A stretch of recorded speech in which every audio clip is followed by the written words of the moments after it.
What is up, ladies and gentlemen? Welcome to the live feed. Welcome to the live feed. Hopefully you can hear me okay. Hopefully my microphone level is not too loud or not too quiet for you. We're going to get started in just a minute here. I want to welcome everybody here on in. Today we have a great topic of discussion. We've been waiting all week to talk about it. It's Friday. Hopefully you guys are here and ready to learn, and hopefully you have some questions as well. Maybe you can participate in the discussion in the YouTube chat. We are live on YouTube.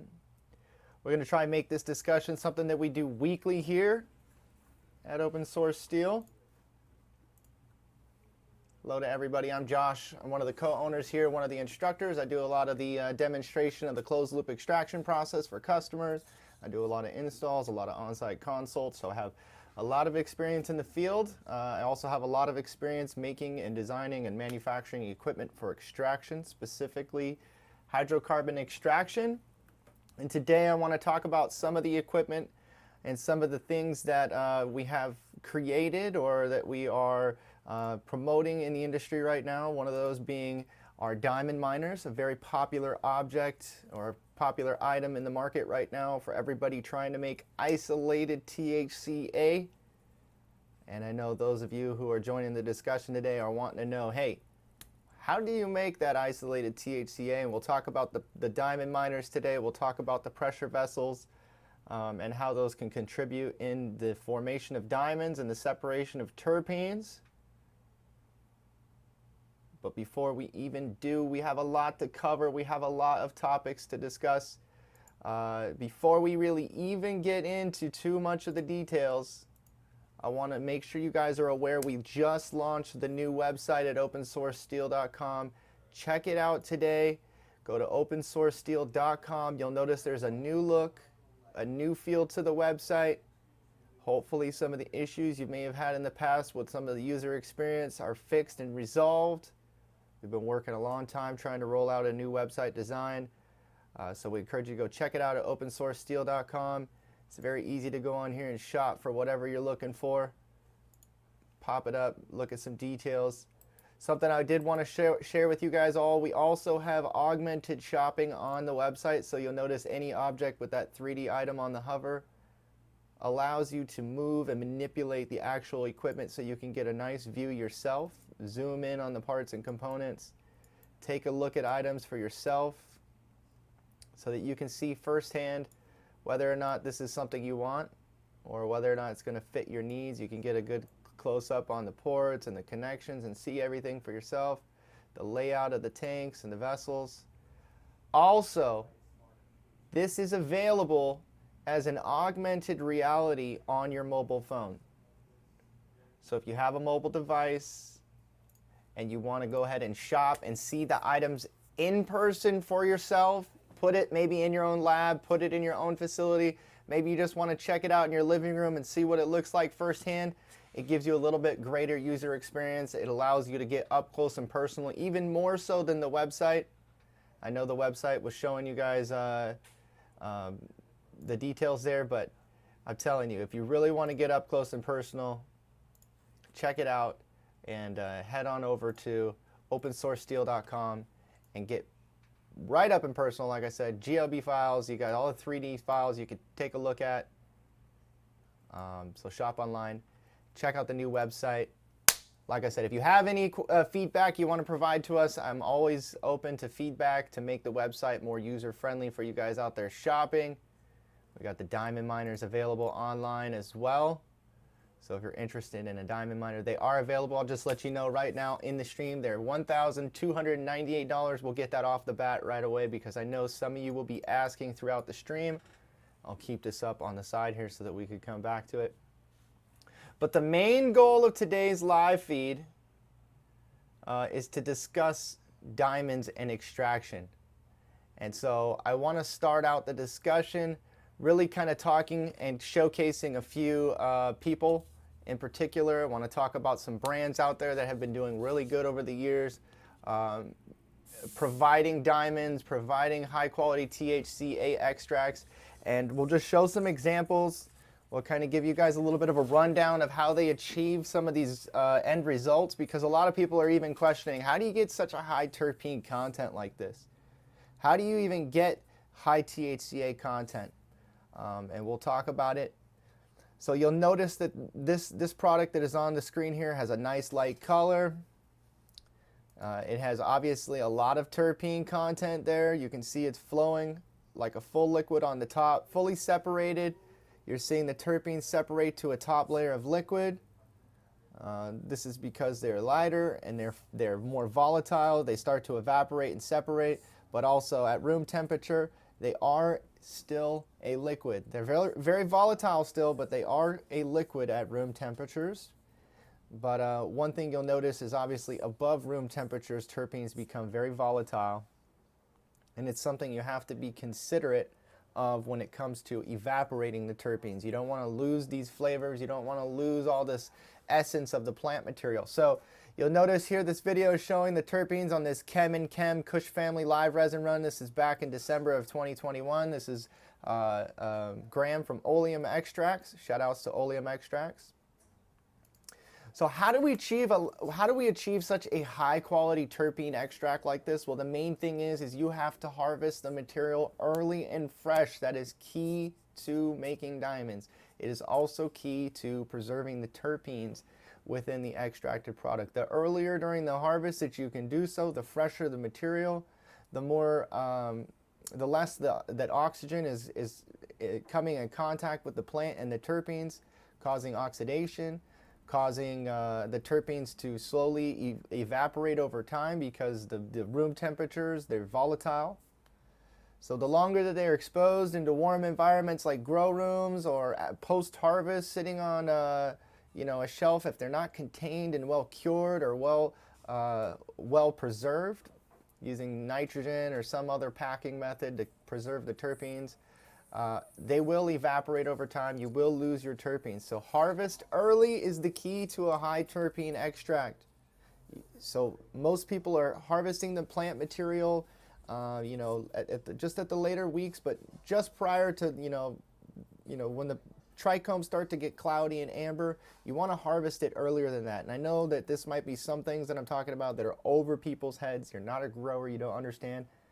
But the plant itself,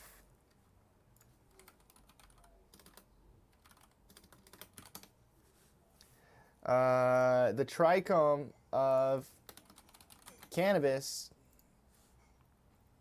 is a gland of the plant. Okay, here's some images of some trichomes so you can see what it looks like. This is the gland of the plant. This is where all the cannabinoids are stored within the product. It's also the glands that produce the terpene contents.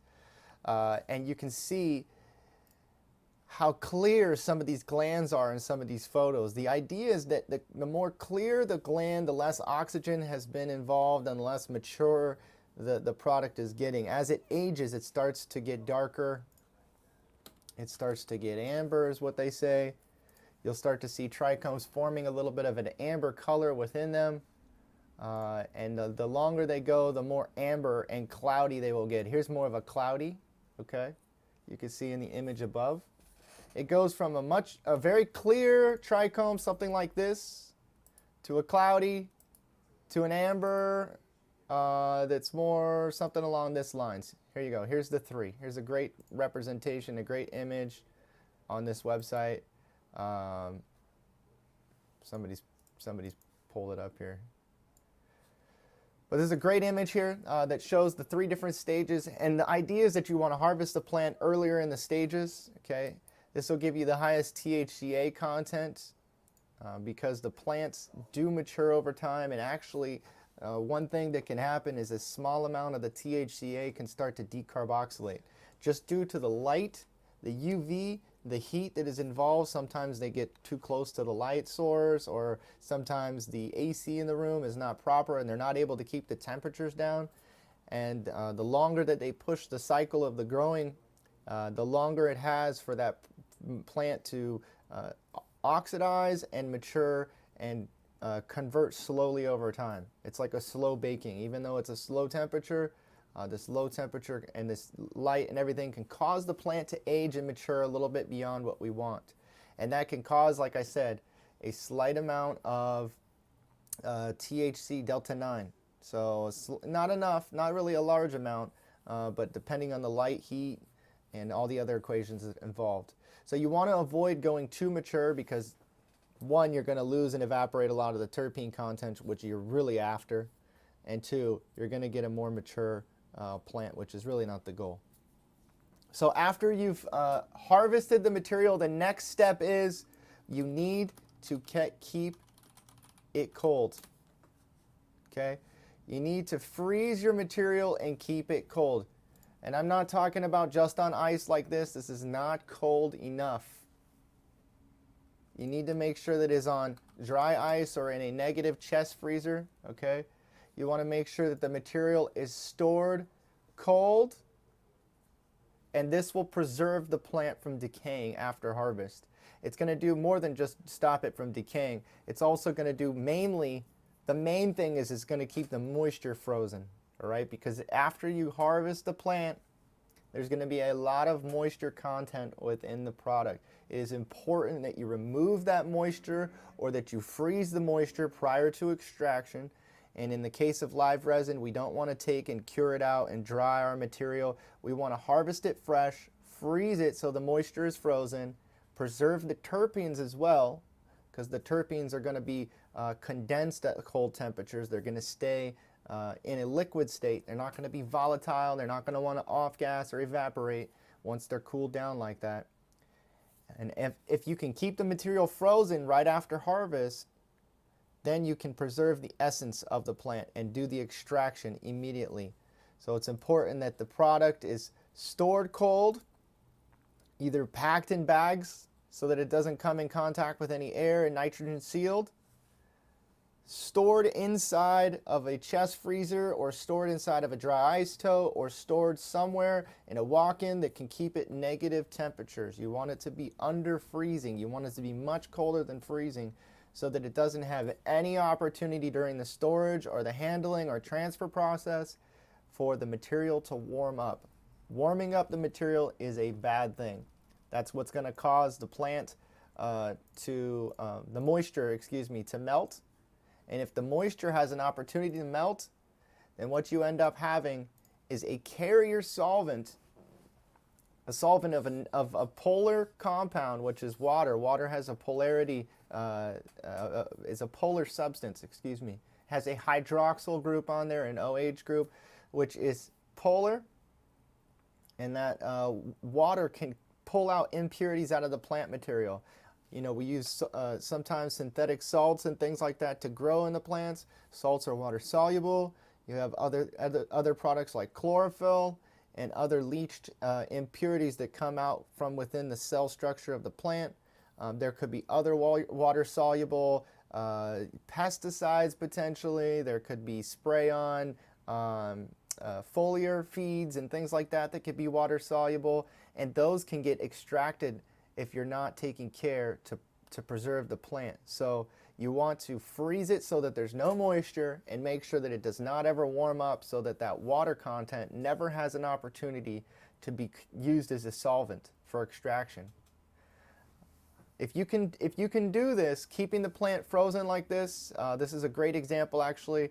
The material right here is a pretty good example of high quality material, starting material that has been frozen, that is ready for extraction.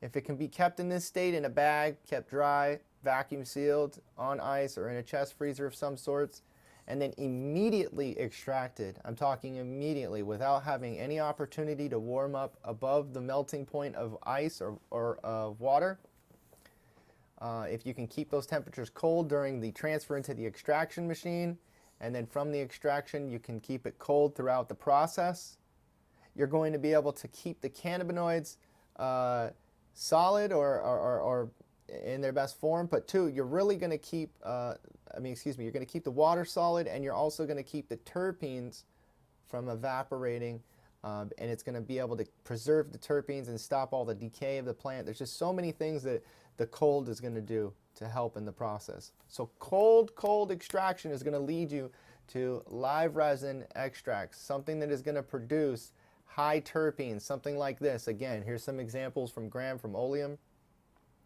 You can see all of the terpene content that is on the head here. This is how much terpenes are being yielded off of the product. Now this looks like it's also saturated with a lot of cannabinoids. Just from the looks of it, it looks very syrupy, very thick, just based on the viscosity of the image. It looks like it's not very viscous. So just based on the properties there, I would say that it's still got a lot of cannabinoids in there, but the terpene content is also extremely high in this image. Okay, and so why am I showing you these images and why are we talking about this? Well, it's crucial to achieving one, high terpene extracts is what everybody should be aiming for the extraction process. You should be aiming to have super high quality terpenes. You want to try to preserve all the terpenes that you can. And the next thing is after you preserve the terpenes, it's going to help you with the refinement process, because obviously you're going to get as much of the impurities out of the process as possible. You're going to get all the moisture removed. You're going to get any fats and lipids that have an opportunity to solidify. The solidified fats and lipids are going to be extracted using warm solvents, because fats and lipids themselves are just hydrocarbons. They're themselves just nonpolar substances. So if you introduce a hydrocarbon or an alkane like butane or propane and it is warm, those are going to dissolve fats and lipids just as well as any other nonpolar solvent. So you need to make sure that you're not using a warm solvent for the extraction, because it will also pull out more impurities. So cold extractions are going to lead you to two end results: a high THC-A content and a high terpene content. That is what you see in the images here. If you do the extraction well enough, and if you get the extraction refined enough, you'll end up with enough terpenes in the solution to actually act as a saturation or a saturated solvent, for the THC-A to form diamonds. And what is that? Well, let me show you a couple more images, and then we're going to break out some technical terms. We'll talk about Wikipedia. I'll bring up the basic of Wikipedia, because one thing about recrystallization in diamonds is that it is a simple process. The process of recrystallization is nothing fancy. It is nothing extravagant. It isn't some sort of magic that everybody has been hiding and keeping secret. This is a very simplistic process. But you need to start with the right kind of materials in order to easily get the results. So we'll talk about recrystallization, we'll talk about the solvent choice and everything like that. But at the end of this, what I want to get through to you guys is it's very basic. So we're going to do these live feeds week after week.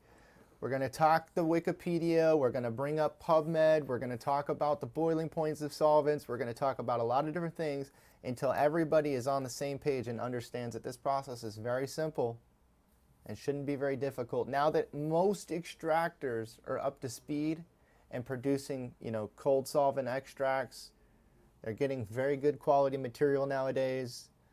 They're working with a lot more material, so the opportunity to get a saturation of THC-A is pretty easy. Before, people were working in smaller batches, and the material quality and age and curing and all of this is coming into play. Now, a lot more live resin, fresh frozen material is being run, a lot more cold solvents are being introduced, a lot more cold and jackets are being used, a lot more chillers are being used in the extraction process, and this is really helping.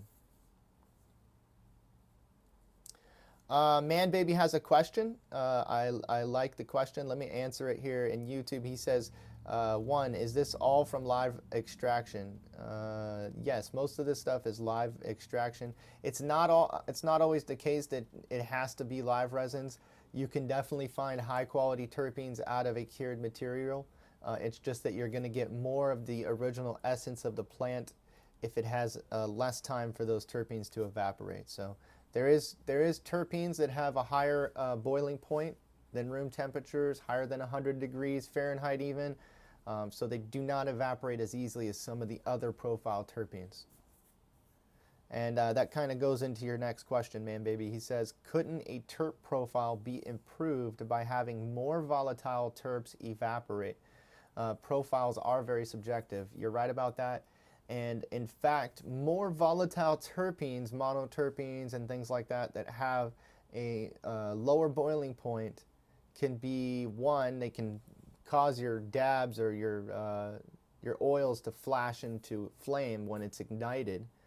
But two, it can be very hard for the end user and the consumption because the terpenes are so volatile that the nose is very sensitive to very volatile terpenes. So you'll notice people will sneeze. Sometimes it might burn their nose because the terpenes are so volatile. It's much like a gas or something else that stings the nose, something like a menthol or you know, the smelling salts that they use. So good question, actually. Some of the more volatile terps evaporating off isn't necessarily a bad thing. It can actually mellow out the terpene profile, so to speak. It can, especially for, you know, smoking. If you have other purposes for the terpenes, then you maybe can want to reconsider. But yeah, volatile terpenes sometimes can be a little harsh for the person to be smoking. All right, let me remind you guys before we get back into the recrystallization topic that we are available for you Monday through Friday, 9 a.m. to 5 p.m. If there's any time you have questions about extraction, or if you want to get some extraction gear for yourself, say you need some valves or fittings or gaskets, from the smallest little parts and components, we have bolts and nuts, all the way up to full complete extractors. We have it for you here at Open Source Steel, in stock, ready to ship all across the nation. We're available Monday to Friday, 9 a.m. to 5 p.m. in store or online 24/7. You can shop online. We just rolled out the new website, like I was saying, so make sure you guys go check it out. We are having a discussion today around terpenes and crystallization.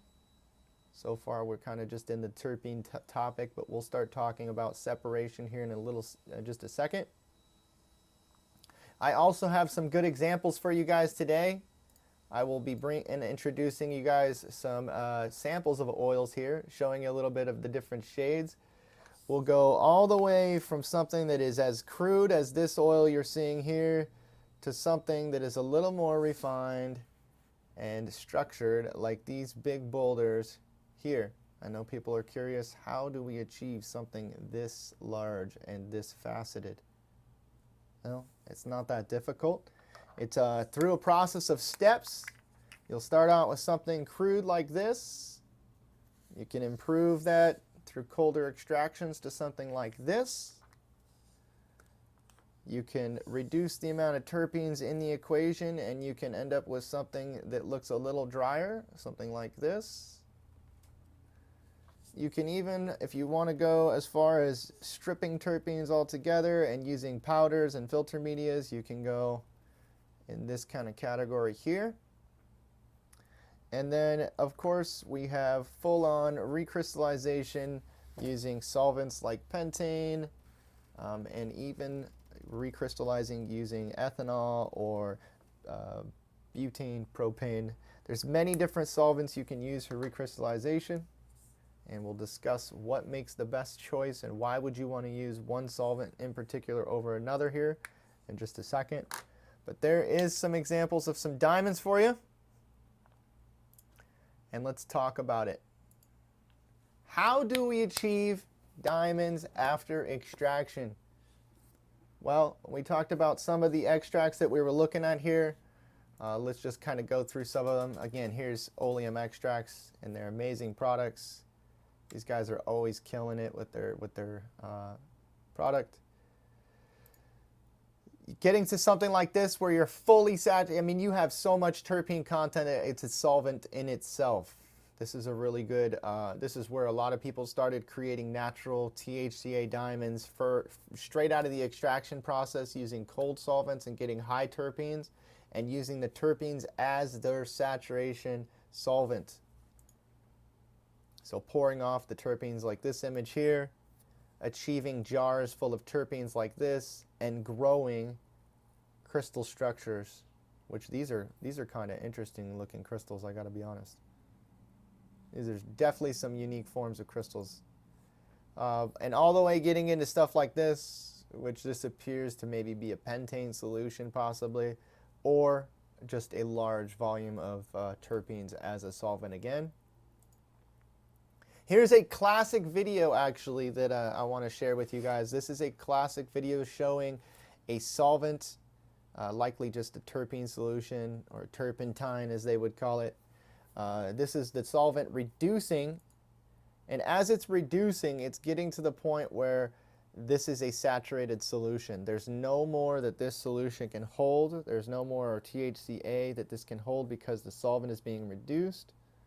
It's starting to get kind of thick and bubbly at the top, you can notice, and even precipitation is happening at the bottom. You can see these small precipitate forming at the bottom of the glass here. This is a good example of natural crystallization happening. And so this is an old example. This is posted in February of 2021, but I believe this was done a couple of years ago. Yeah, it even says in the comments here from Graham. Graham says this was done a couple years ago. I remember when the video came out, and it was actually quite telling about the process that they were doing at the time, which was cool. Here's another form of separation happening with the cannabinoids crashing out. This is actually some crystallized THC-A at the bottom of the jar. It's not looking like a diamond. It doesn't look like a stone or a rock, but it is separation of small THC-A precipitate. And then you have the terpene layer forming at the top. This is the natural separation happening here. Because the terpenes are so volatile, but what you'll notice, it's in a jar, so the terpenes don't have anywhere to really evaporate other than within the jar or the volume within here, the headspace. That's why it's easy to capture the terpenes on this headspace. And I bet if you opened up that jar and took a whiff, you would smell very volatile terpenes coming off the headspace there. Obviously those are evaporated and easily removed if they were to leave the jar open. But this is just showing you the basics of a container, enclosed, capped off, allowing the terpenes to heat up and separate through room temperatures. This is naturally probably at room temperature, or even maybe thrown in an oven, a vacuum oven or something like that, where it's heated up for an amount of time to allow the terpenes to try to bubble out, separate out, and cause the THC-A to precipitate at the bottom of the container. So here's another example. Here's some more live resin extracts, just showing you guys again some THC-A forming naturally out of the terpenes, because the terpenes are a solvent themselves. They're very volatile. It's easy for the THC-A to form. If you are able to isolate just terpenes and THC-A, terpenes are your solvent, the THC-A will easily precipitate out of that solution if you get it saturated enough and allow it to cool to room temperature. THC-A is a solid at room temperature. Like I was showing you in this here, these THC-A stones, which I'll kind of pour out here, these rocks are solid at room temperature, but if I heated them up, of course they would melt. Okay? So I want you guys just to note that it's easy to get them to form like this inside of your terpenes should you get enough concentration and you're able to saturate your solution. We'll talk about saturated solutions. How do you achieve a saturated solution? It's very simple. We've got a video for you guys, so hopefully you guys are enjoying it. There's some comments in the chat. I don't want to miss you guys. Hawaii Sustainable said solventless diamonds are all the rage. Now no one wants solvent. Get with the times already. Oh, come on now. There's many methods and ways to achieve a good extract of THC-A. Now there is people pressing rosin through mesh filters. It's just a mechanical separation of THC-A. It is also heating up the product, which could lose some terpenes. So while you are getting high quality rosin, I would argue that hydrocarbon extracts preserve terpenes much better at cold temperatures. It's just physics. It's just chemistry. no hate to the rosin guys too, because I know rosin is a very big market right now, especially while the BHO market is really reaching a bottom of the barrel with all the filter medias and everybody trying to just sustain in the market right now, pushing that price lower and lower. So rosin naturally, of course, is going to surface like it is. They Aren't Human is commenting saying, Northwest Green Thumb, miss you guys and your content. Glad to see you back making videos. Is Brett Maverick still around? Awesome. Yeah, thank you for joining in. They Aren't Human. Brett Maverick, I'm not sure what he's up to these days. Much love to Brett, though. Hopefully he's doing well, take care of himself, and staying healthy out there. We wish nothing but the best for good old Brett Maverick. I was trying to get him to check in a while ago to see where he's at. If anybody knows where Brett's at, send him a message. Let him know Open Source Steel loves the guy and wanted to say hi. Hawaii Sustainable, all good. I've been a subscriber. Hey, it's all good. I would love to debate further about the whole rosin versus hydrocarbon topic, and it would be a great Oxford-style debate that we could maybe open up on another live stream. And if you want to join that, I look forward to doing that. That would be a great topic. Let's get on with it, though. Let's talk more diamonds. Just some more examples of high-quality live resin extracts. These are from Dank Czar. You can see the natural THC-A forming in the terpene solution. This is just crystallizing out of solution, precipitating out of the terpene solution. You'll see just fully coated with terpenes. And this is just kind of an evolution of extraction. Okay, this is why I'm showing you, because now we're here. Now we're at the point where people are making faceted diamonds as large as a softball in your hand, literally gripping it like a baseball. And this is from Guild Extracts. Shout out to Guild Extracts. They were the first diamonds that I'd ever seen in 2015 in Chalice Festival. They had been making and recrystallizing all the way back then. So shout out to Guild Extracts for the awesome content and just for killing it for this many years with amazing quality products. You can just see how much attention to detail they take within the process. I know this is a marketing photo, but still, I'm sure they take just as much care throughout their everyday process. Very organized, very meticulous. That's how they ended up at this point. You can see here, this is a large jar of THC-A. The THC-A has been kind of crushed up into more of a powder consistency or a small sugar or small sugar crystal, which actually makes for an excellent product to recrystallize. Okay, and how can you recrystallize? Well, we'll talk about redissolving this product in a solvent. It could be using butane, it could be using propane, but commonly a lot of people are using pentane for the recrystallization process. And can anybody in the chat that is currently watching, I know there's like 10 or so of you, can anybody in the chat tell me why pentane is the best or current? Why are people selecting pentane as a solvent? Why is it that pentane is commonly used for recrystallization? If you could comment in the chat, I would be grateful. I mean, I know the answer, but I would love to get your guys' interaction to see what you think it is used for, or why it's used. Now, after you have the isolated THC-A from, say, a live resin extraction like this, it's easy to separate these terpenes out of here through mechanical separation. We can use strainers.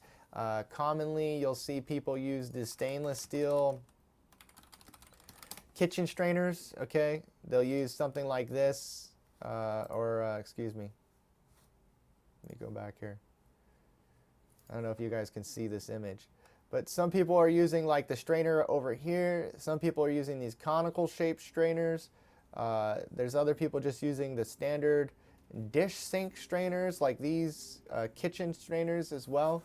As long as they're stainless steel, it really doesn't matter, as long as the pore size is small enough for you to separate your terpenes from the physical diamonds or THC-A crystals. You can separate these by straining them physically, and you can help the process of separating these terpenes by slowly heating them up as well. It's going to cause the terpenes to kind of want to fall off the surface or drip off the surface. It's just natural. So you can use mechanical separation after you reach a point like this. okay, or like this, or like this. Use mechanical separation using a strainer to achieve something that is like this, okay? You can see in the background, it's kind of hard to see. I'm not sure if I can zoom in any more than that. But on the left-hand side here, there is a jar that is quite yellow, and it is very stone-like. It would be as if you'd taken this product here and strained it out. That's what it looks like, okay? So guild extracts in this photo, starting off with some diamonds in the left, crushing them up into a nice fine powder. That fine powder can then be reintroduced to a solvent and melted or dissolved back down. And Man Baby has hit it on the nail on the head. He says, I've never used pentane, but I'm guessing it's used for its boiling point. And yes, that is correct. It's commonly used because pentane has a boiling point that is, I'll give you the exact boiling point. It is 96.98 is the boiling point for pentane. And so at room temperature, pentane is a great solvent. It's an alkane, just like propane or butane. It's actually just the next solvent in the line. It's pentane. It's just the next one up from butane. It has a higher boiling point than butane. It's 96.98. So at room temperatures, if you're in 70 degrees Fahrenheit, it is handleable. It is something that it can stay as a liquid inside of a vessel or a container. So if you have it in a beaker or you have it in some sort of jar, the pentane is going to stay a liquid form at room temperature. That is why it is commonly used for recrystallizing. So product will be crushed up, product can be put in a jar, and product can be redissolved. So here's a big old jar that is probably likely going to be used for redissolving, or even just probably be sold as is. Or you can take and end up recrystallizing it into bigger stones like this, okay? And what does that process look like? What is the recrystallizing process look like? Well, I have a video for everybody. We're going to watch it. It's a simple YouTube video. I figured no better explanation than somebody who's already done this. I'll step out of the way here and allow this to go on. But this is a simple video of crystallization or recrystallization. I want you guys to pay attention to some of the details here and listen in, and hopefully this will answer some questions. And then we'll have a little topic and discussion about it in regards to THC-A after we watch it. Here we go.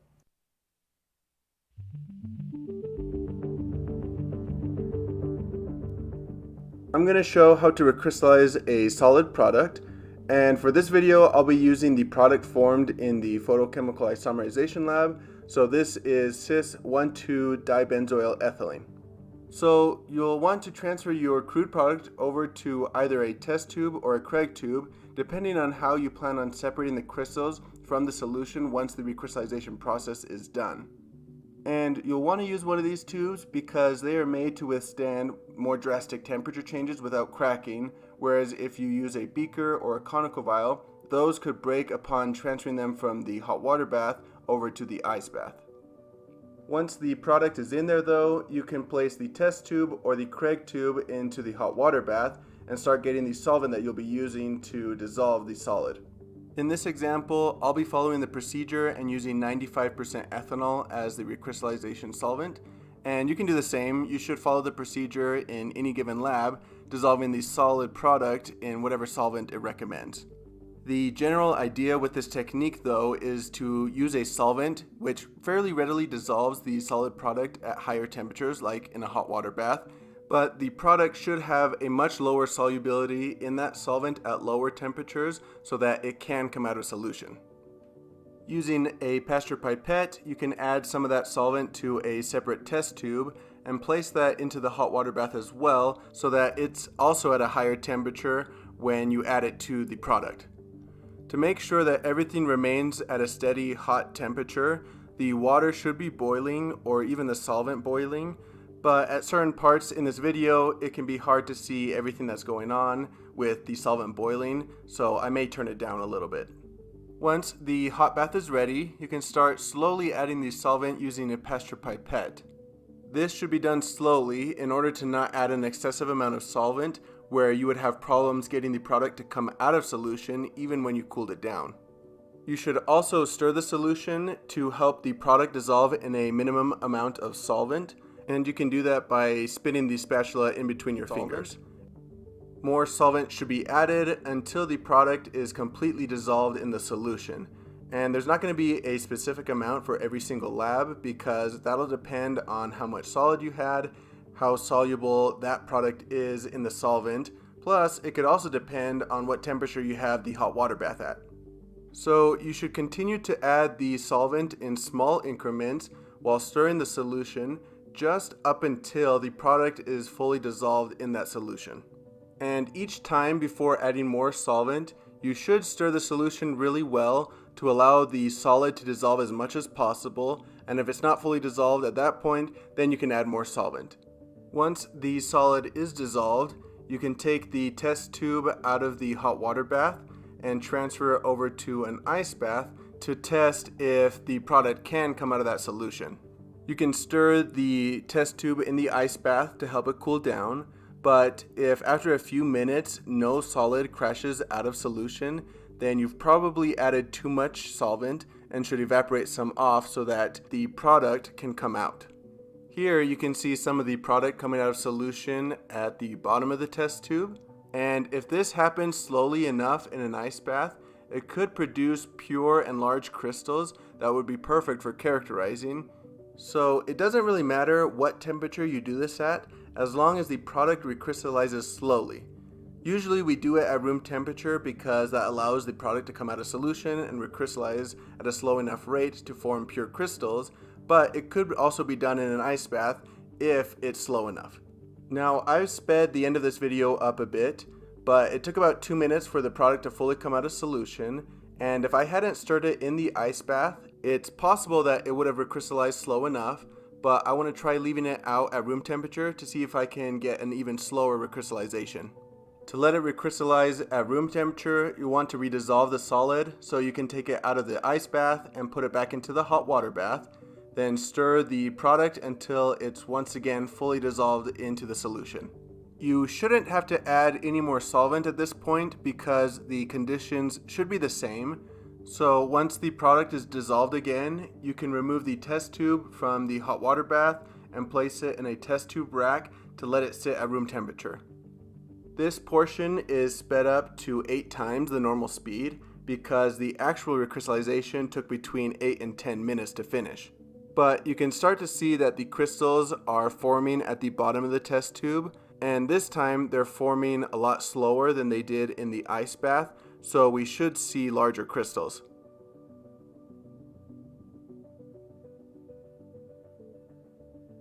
Once it appears that no more crystals are forming, then the recrystallization process is done, and you can then remove the crystals by either using vacuum filtration, or if you use a Craig tube, then you can use a stopper and place it into a centrifuge.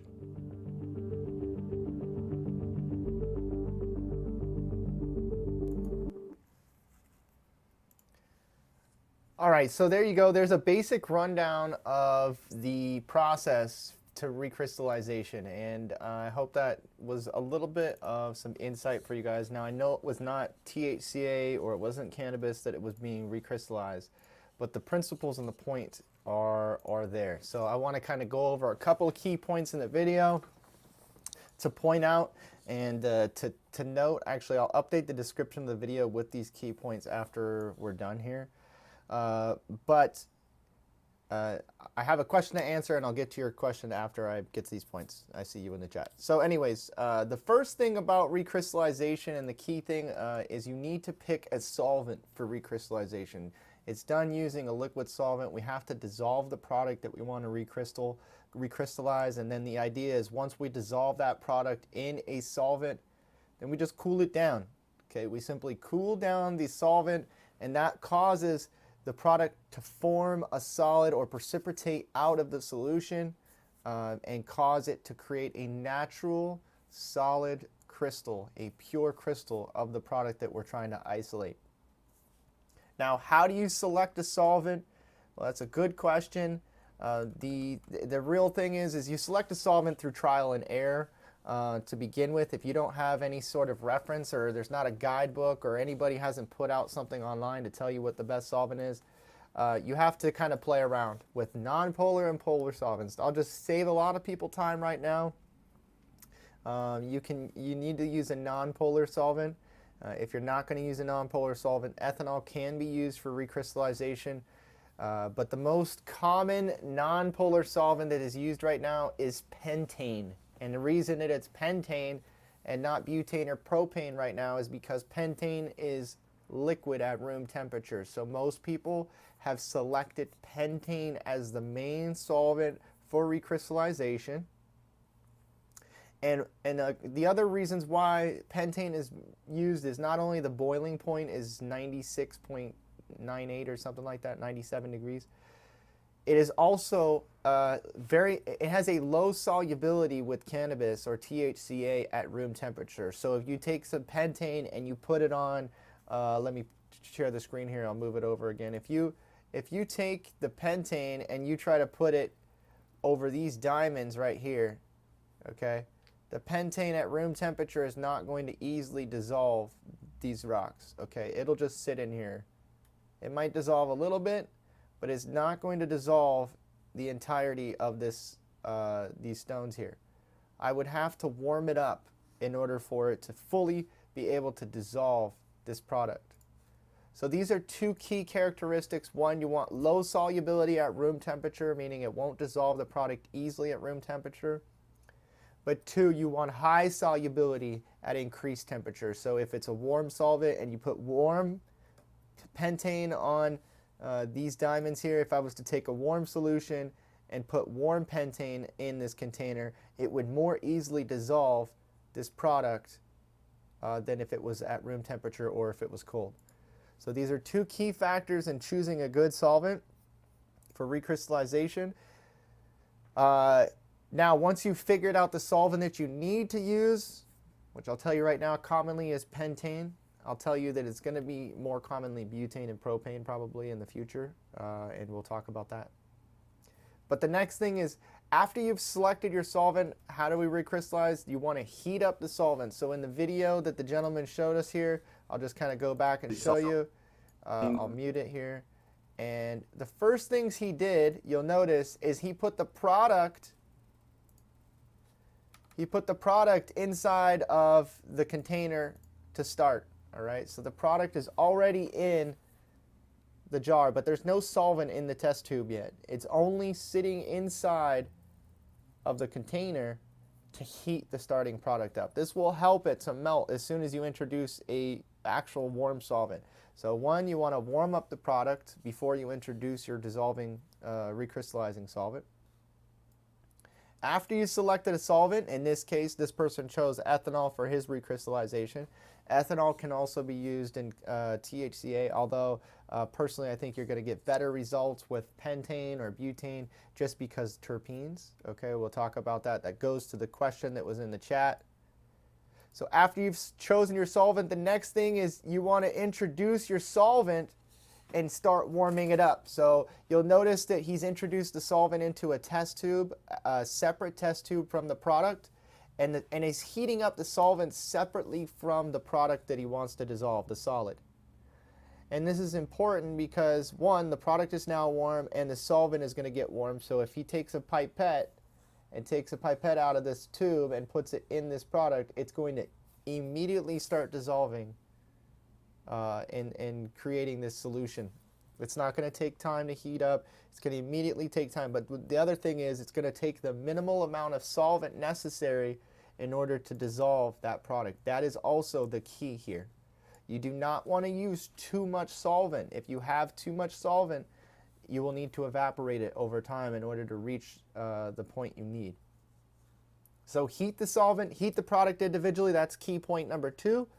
Second, or key point number 3 is after it's heated up and it's gotten to the temperature at which you can introduce it, you will use a small pipette or you'll use some sort of method of introducing the solvent into the product. I'll move myself out of the way here. Let's see. You want to heat up the solvent, and then you can take a pipette or whatever transfer method and introduce it to the material. You'll notice that he's only adding a few drops at a time, and this is to make sure that he doesn't add too much solvent. And once you add enough solvent and stir it in, you want to make sure to mix it very well. Dissolve the product in the solution. He's using a little stir bar there, or a little rod to stir it.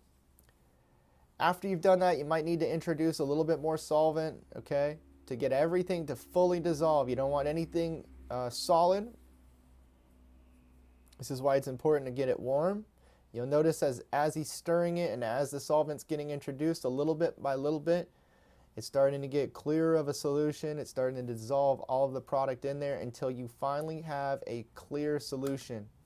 But what I want you guys to notice, I'm going to go back just a few seconds, is one thing that is important to note is look at the vial that is on the right hand side here.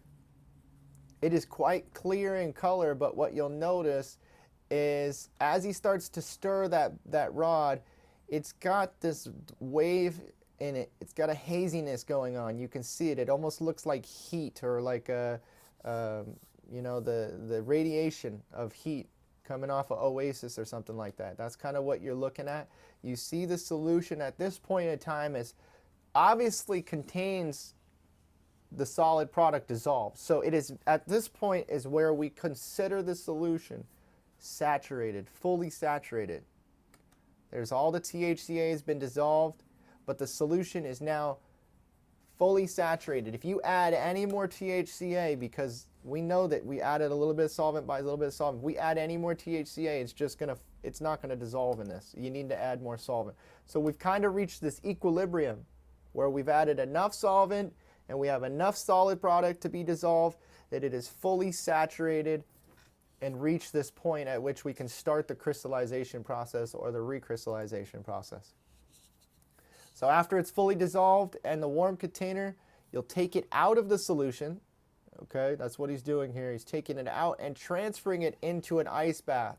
Now, he's going directly to ice, and you can do this as well. But what he's showing you in this example is he does it in two cases. He does one in ice, and this is the first one here. Ice is going to cause the temperatures to drop more rapidly than if it was just left at room temperature to cool down over time.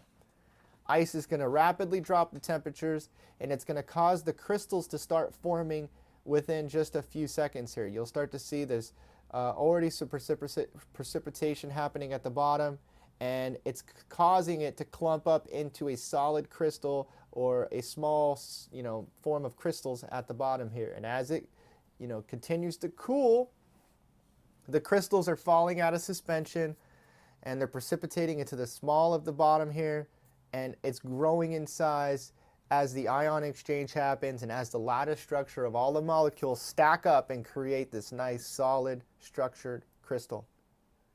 But he's doing this rapidly, so you can see the formation happening pretty quickly here until all of the product has been fully precipitated out of the solution. And once you've done that, you can take the product and you can filter it. You can strain out this product over a filter paper, strain it out, and end up with a highly potent, near pure product. Now, it's not guaranteed to be fully pure because the rapid cooling effect has caused the crystals to form quickly. And the one other key to the list that I have here is that you want to cool the solution by starting at room temperature, but then after room temperature, you can introduce the ice. You want this to happen slowly because the slower, the better the formation, the larger the crystals form. So here he's rapidly causing it to cool, rapidly causing it to form, and that traps the impurities within the solution or other impurities there in the product, in your crystal structure, and that's not what you want. You will get a less pure product if you rapidly cool your solution of saturated product. Okay, so this is showing you fast, rapid cool. Even though it's a nice white, clear crystal, it's most likely near pure. But the only true test will be is after you have the ability to do a melting point analysis. You can do an analysis on the melting point. There's machines and equipment to do further testing to identify how potent the product is. Now, after he's done this cooling with the ice, he's going to show you a second example of redissolving it, so there's no problem taking the crystals and redissolving them using the same solvent that's already in that glass or in the test tube. So he just took it out of the ice water and is putting it back in warm water, stirring it back up, causing it to redissolve in the same solvent that was in there, hasn't added any more solvent. And now, instead of using an ice water, he's transferring it to room temperatures, which is going to allow the crystals to form slower because the temperatures aren't dropping down to ice cold rapidly. And you can already see the diamonds or the crystal structure precipitating out of the solution right there. It's starting to drop these nice, long pointed needles is what they're called. This needle structure of diamonds is starting to fall out of the solution because as it's cooling. The key thing is that it has a low solubility at room temperatures. So at room temperature, this solution does not really want to dissolve this product. That's why it is falling out of the solution like this at colder temperatures, at room temperature. So excellent example. There's all the credits there if you want to check them out. Tyler Parra on YouTube. He's got a great example. And let me answer the question here in the chat. I know there's some questions. The question was about terpenes. Let's see.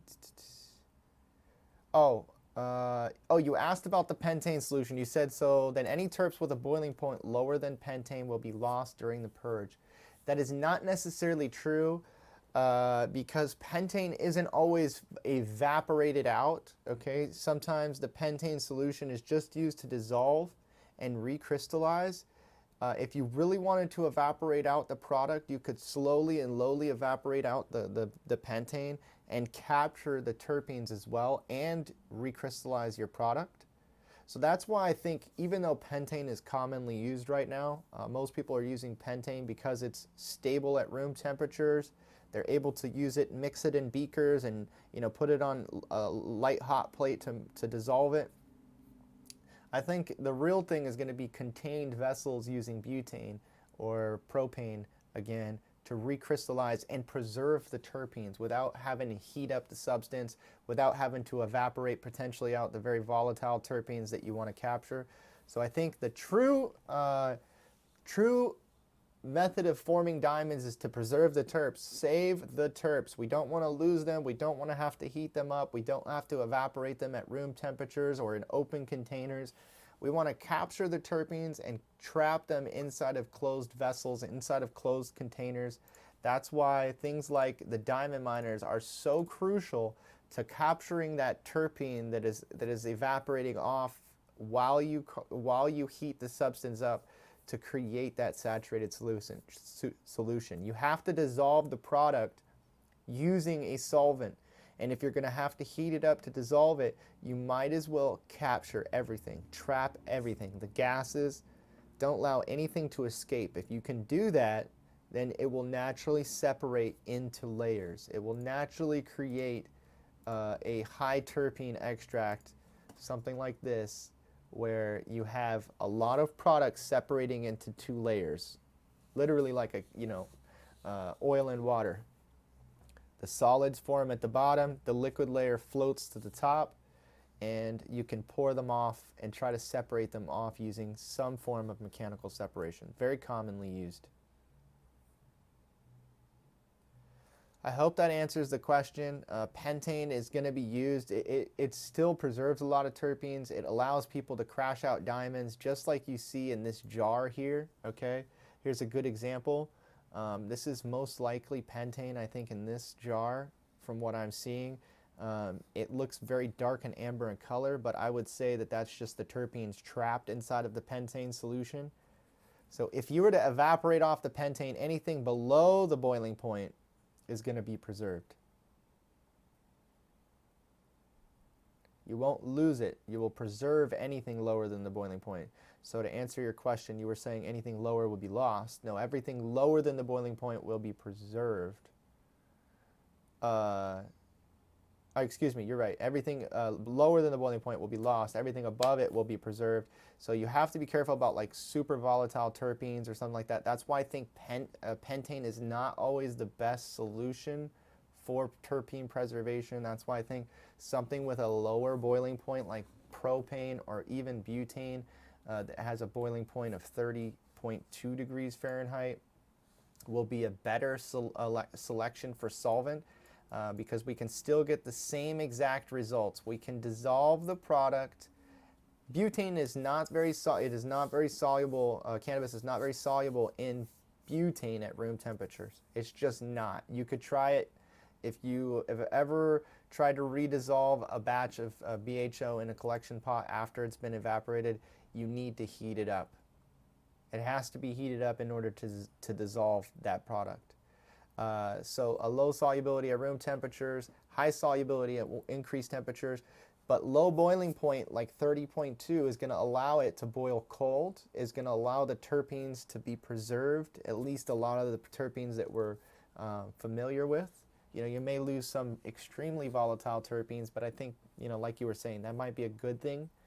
Too volatile of a terpene can sting your nose. It can cause it to burn your nose. And just be overall not very pleasant for the end product. So hopefully that answers that question. We got some other people commenting, talking about Brett Maverick. Hope he's doing well. I really do hope Brett's doing well as well.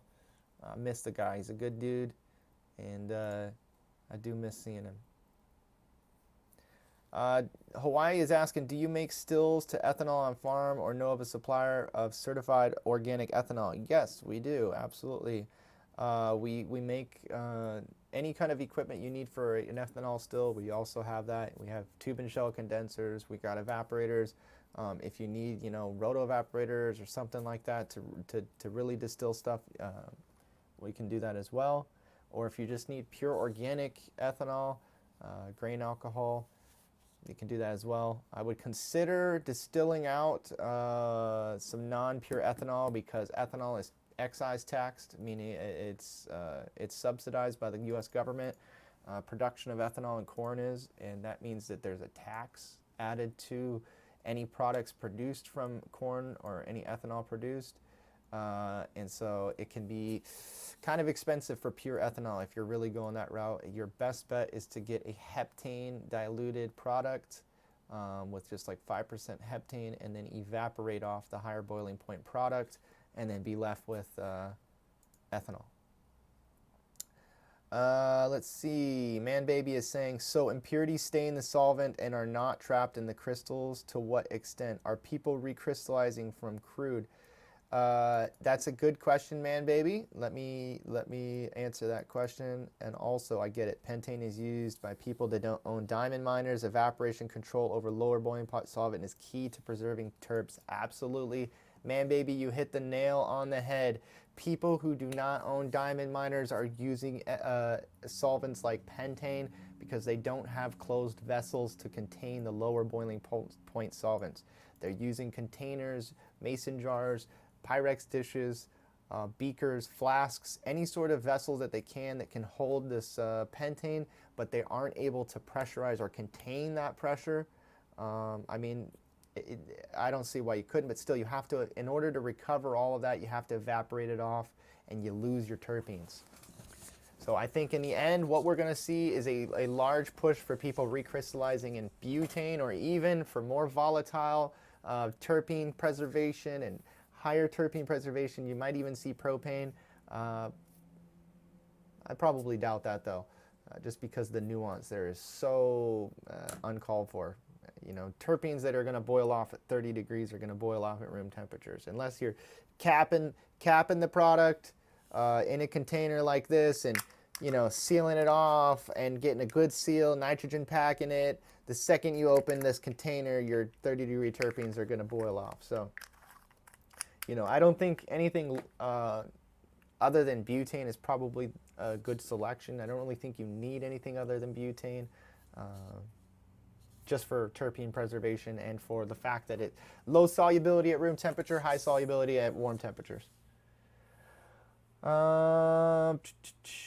Oh, asking about crude was a good question. Can you start diamonds from crude? The answer is yes, but to what extent? You're going to need to do a large batch. You're going to have to, with so much impurities being able to get trapped in there, every sort of crystallization process or recrystallization process, no matter what you do from the starting product to the end product, is going to produce a more refined product. It doesn't matter. That's the nature of recrystallization.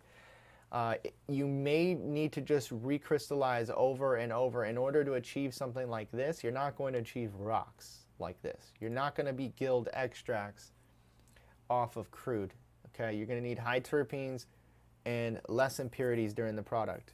Can be done, however, it's not easy to do. You're going to need a large amount of solvent, larger volumes, and smaller amount of crystals precipitating out of that solution, and of course, higher impurities entrapped inside the product. So it's not the best selection to do. The main thing is to up your extraction game. Try to get cold solvents throughout the extraction cycle. Make sure that you're preserving the terpenes and as much of the cannabinoids throughout the extraction. And then you can start going into recrystallization or crystallization using techniques with pentane or diamond miners or things like that. Okay, and then once you get good at recrystallizing and using solvents to redissolve products, getting saturated solutions at increased temperatures, allowing them to form by cooling them down to room temperature or introducing an ice bath, slowly doing this the whole time, you will end up eventually with enough product like you've seen in, where were those images? You'll end up with enough product that you can eventually have jars full of sugar, something like this, or eventually end up with a lot of product like this, a lot of small, or I mean not small, these are big rocks, don't get me wrong. But then you'll be able to recrystallize and continue recrystallizing until you're ending up literally somewhere like this. It's not very hard to end up with a big stone like this, should you be having a good refinement process and stepping down the grades of product and being able to recrystallize and recrystallize and recrystallize and recrystallize. Every single batch you do is going to get more potent and more potent. The downside is you're going to lose a little bit of product every batch. So you can't, you're not going to get 100% of your product out every time, but you will refine, refine, refine, refine. That's the whole goal. Now, once you've even refined any sort of diamonds, even if you've gotten to this stage, okay, say you've gotten to the point where you have high terpene extracts, you're producing maybe even something like this, the goal is you want to start with a seed crystal during your process, okay? If you can heat up your solvent and dissolve your product like this video has, all right? Once you've heated up your product and dissolved it like this, after you take the product out of this bath and put it in your cooling solution or at room temperature, you can introduce a seed crystal at this point in time. If you introduce a seed crystal, the formation and the start of this lattice structure will start much quicker. You will have a quicker formation or a nucleation point. You'll have a central point or lattice structure for the diamonds to form from. So again, this process should be pretty simple if you are providing yourself with good quality starting material for the extraction. You should be able to end up with enough terpenes that you're, maybe not that much terpenes, but you should be able to get up into some of these territories. Now this is probably some CRC terps, but still, you can see the crystallization happening around the lip of the jar, and that's from the terpenes evaporating, the solution saturation dropping, and then falling out of suspension here because the terps are evaporating at this edge. This can be redissolved and recrystallized very easily using a solution of pentane, or better yet, using a diamond miner, putting in a solvent like butane, redissolving the product, heating it up in a captured vessel like this so that the butane doesn't have anywhere to escape until, except for in the bubble of the headspace here. And once it has an area to trap here, you're able to separate terpenes and cause the suspension of cannabinoids to fall out of solution. You can separate and pour off from that point, like I showed you in some of the videos or some of the images earlier. Some of the examples of the guys over here just crushing it. Just pour off the terps, strain off all the terps you can, end up with a product that is strained. Like I don't know if you guys can see it that well in this image, but on the left-hand side there in this mason jar in the top left-hand corner is a good strained diamond product. It's a good quality live resin extract where the terpenes have been strained off. It's clear as day that they strained that product. It wasn't like that's the way it came out of the extractor and that's all the terps. No, the terpenes have been separated post-extraction here, and they are further refining and crystallizing. That's how they end up with stones like this. They end up with stones like that. They keep, imagine if you have this much product to redissolve in pentane by itself. You, of course, would end up like with stones this clear. Okay, you can see from just the clarity and the color, there's no yellow tints, there's no hues here other than a very white crystal. You got to be careful about impurities getting trapped in crystals this large as well, and some of the impurities can be the solvents themselves. Okay, so bubbles and things like that, cloudiness is not always a good thing in here. You can actually get some of the solvents trapped in here because pentane has a very high boiling point. Well, not high, but I mean in consideration of propane or butane, pentane's boiling point is near 97 degrees. You don't want to have that pentane trapped in here if you're just heating it to 95 to 100 degrees. Some pentane can get trapped inside of this formation, and then you're smoking pentane diamonds at the end. So that's why a more volatile solvent like butane would be preferred, or is probably likely going to end up being more of a preferred solvent for recrystallization. And here's a good example. Here's a diamond that is posted by Oleum for 115 grams. It's a quarter pound of straight rock. This stone here is clearly, in comparison to the stuff that's being shown here on Guild, especially these two comparisons are pretty good to show side by side. You have obviously difference in clarity here. So this is something to look at. This most likely is trapped terpenes, which isn't a bad thing. And actually, I'll leave the discussion off on this, and then we'll start this whole topic back up next week. It's not always a bad thing to have trapped impurities in diamonds when it comes to stones like this, especially if you're using butane. Because those trapped impurities can be terpenes. So a colored stone like this might have more flavor, obviously, than something like this. So I think in the future what you might see is people intentionally trying to create trapped terpenes in the product, or create a process in which most of the terpenes are crystallized in a fashion that it preserved a small amount of flavor for the end user, You don't want it drenched in terpenes. Like this is too much terps probably, although it probably tastes amazing. It's probably a little harsh on the nose, a little volatile, maybe make you sneeze once or twice. But again, it's all user preference. It's all user preference. So I hope that has answered some questions. I mean, we could go through the Wikipedia page and talk about it. I think we kind of just discussed some of that here throughout the process. It's only literally, it'd take you 5 minutes to read this page. This is the basics of crystallization. There's not much more to it. Okay, you have an A product, which is compound A, and an impurity B. So in our case, the compound A is THC-A, and the impurity B is terpenes and potential other impurities. But if you do a good extraction, the terpenes should meet the only other impurity pretty much in the extracted product. THC-A, terpenes. Once you have that, you can dissolve it, try to separate or pour off the terpenes, and then remove the impurity terpene, the residual terpene, we'll call it. I won't even call it an impurity. So I hope that answers some questions there for you guys. Oh, good question, man, baby. Very good question. And I'm glad that you asked this because many people are asking this about the jacketed diamond miners, right? And they're asking, hey, if you have a jacketed diamond miner like this is here, why do you need a jacketed if we're only going to take this to room temperature?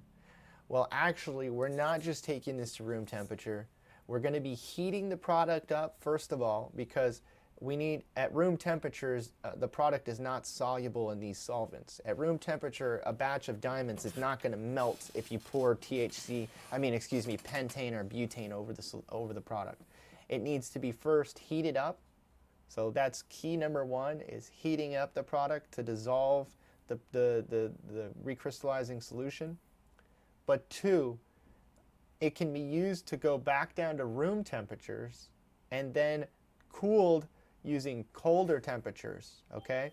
So we can use an ice bath or a recirculating chiller, and the chiller can recirculate and cause the temperatures to drop.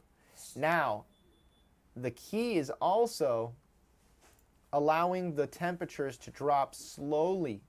If you will allow the diamonds or the crystals to form slower, you will get a better, more pure product. Okay, so slow temperature ramping, I think, is going to be another very key critical thing here. Allowing the temperatures to go from a warm, saturated solution to a room temperature, unsaturated solution where it falls out of suspension. You can do this slowly with chillers and their ramp features. A lot of these heaters and chillers have a function that allows them to heat or cool over time periods. So say you wanted to go drop 5 degrees in temperature every 30 minutes until you reach your destination, you can set these heaters or chillers to do this. So the slow formation of diamonds is going to be crucial. The temperature control is also very important throughout this process. First, you need to heat to dissolve the product and create a saturated solution. And then two, you need to cool slowly in order to form a pure product. And if if there's maybe a little bit too much solvent, you need to go colder than room temperature, and that would allow the formation of the crystals to fall out of suspension, even if there was a little bit too much solvent. So hopefully that answers the question. I know a lot of people have been asking about the jackets on the actual vessels themselves and asking, why would you need a jacket if everything is done just at room temperatures? Well, that's not necessarily always the case. So I appreciate you guys joining in the conversation today. We will be doing more discussions about diamonds, about THC-A, about terpene preservation. We'll talk more about boiling points. I didn't even cover everything. I didn't even really get to bring up half of the notes that I had taken for today. I think that's why I wanted to start a weekly discussion. This isn't going to be something that we're just, one and done, the conversation's over. I think in order to fully get people to understand all of the nuance and the details, we'll have to do, a couple rounds of these conversations. Maybe we'll go back and consolidate some clips based on the live streams that answer questions that are common in the market.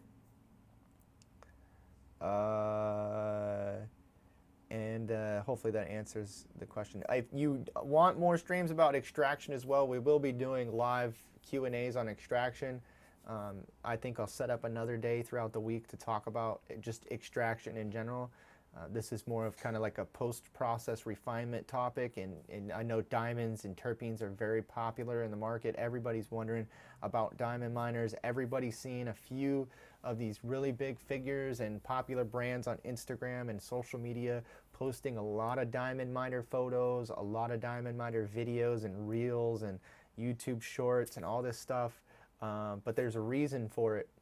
Is because diamond miners are necessary in the market. Most people don't understand how important they are. They think they can get away with a mason jar and be settled and be good. Trust me, you need a diamond miner. You want a diamond miner. And if you do want to get your hands on a diamond miner, stop on by our website.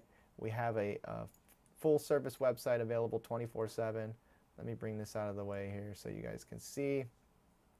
Let me take myself out of the equation. But go to opensourcesteel.com. We've just redone the entire website. All of the products are available on the website. We have the diamond miners here. We have many different options with valves, without valves. So if you want it with just hose barbs, or if you want, you know, a valved option. We also have smaller miners. We have the 6-inch diamond miners as well, and even 4-inch diamond miners for really small batch guys that want to do like 250 mil batches and under. You know, the guys at home. We have just the bases or the lids if you want to buy them by themselves, replacement parts, hose bars, fittings, hoses, you name it. We got the components for the diamond miners to assemble them and put them together. I also just want to encourage you guys to go check out the website. We just redid the entire website, relaunched the entire thing. So I hope you guys are you know, able to enjoy that and get some use out of it. I know also one of the cool things that is on the new website is the ability for 3D interaction with the products. So if you want to take a look at the actual product in 3D and get a firsthand, you know, perspective of it, not only can you do this on the website, better yet, you can do all 3D viewing in augmented reality from your mobile device. So you can take this extractor or this evaporator and put it in your living room, full to scale, all right? So it's gonna scale it up to exact dimensions and size. So you'll see it firsthand person from your phone, augmented, what this looks like. So check it out at the website. We'll be adding more of our products as time goes on. Right now you can check out the 200-pound evaporator and pull it up on your phone. I encourage you to go try that out. I think you'll be very shocked at how fun that is to have an extractor in your living room. JM is saying THC-A seems to dissolve way faster in butane when even a small amount of terps are present. You know, that's a good point. I think terpenes as a co-solvent is something that we'll be doing a lot more investigation on in the future. Terpenes are a natural volatile, you know, hydrocarbon. They are, well, they're isoprene unit, which contains hydrogen carbons, but they're very closely related to the hydrocarbons we use for extraction. So they make for a really great solvent in their own right. That's why diamonds are able to precipitate and form naturally out of the terpenes that are extracted. But it'll be a good topic of discussion to continue paying attention to about the terpenes and how the co-solvent or the carrier solvent aspect of the terpenes are used throughout the extraction. I also encourage you guys, in the meantime, we're going to be doing some live experiments here on the channel, so stay tuned for that. I plan to do some live crystallization. I have some supplies ordered up to try to do this. I'm going to buy some more additional supplies to try to maybe do a rapid crystallization within 15 minutes. That way I can physically, you know, not only am I showing you guys things like the different products here, the different diamonds, you know, the different grades, we'll be able to do actual live experiments on the screen. And then we'll also be able to maybe do microscope and all that. I'm trying to get some more scientific stuff for you guys, so make the streams are a little bit enjoyable and also interactive with you. But I encourage everybody to try little experiments at home. Go online, go to YouTube, and just search how to make salt crystals. I know you can take Epsom salt and you can make some, you know, you can recrystallize some Epsom salt, or you know, maybe try making some sugar. And making a solution of some sugar and recrystallizing some sugar. Find something that rapidly crystallizes, because some of the stuff can take days or, you know, weeks to crystallize and make a nice, you know, visual crystal. So there's products out there that can crystallize within a few minutes, and then there's products that take a long time to crystallize. So find yourself something as an experiment. We'll be doing some here on the channel. I encourage you guys to stop on by and bring your questions. We'll be doing these roundtable discussions on Fridays. I think is the tentative date that we'll do this. So join us next Friday around the same time, same place. I'll put up a little pre-event so you can sign up for notifications and all that. But I think that's going to wrap it up for the discussion. Unless anybody has any further questions in the chat, I just want to say thank you to everybody. We got JK NoCal. He says, hell yeah, glad I caught you live. Been sub for hella years. Cheers to you. Man babies in the house, they aren't human. Hawaii sustainable. JM. You guys are awesome. Thank you for the discussion and keeping it entertaining today for me. But that's going to do it for this one. Hopefully answers your questions. See you on the next one, y'all. Peace.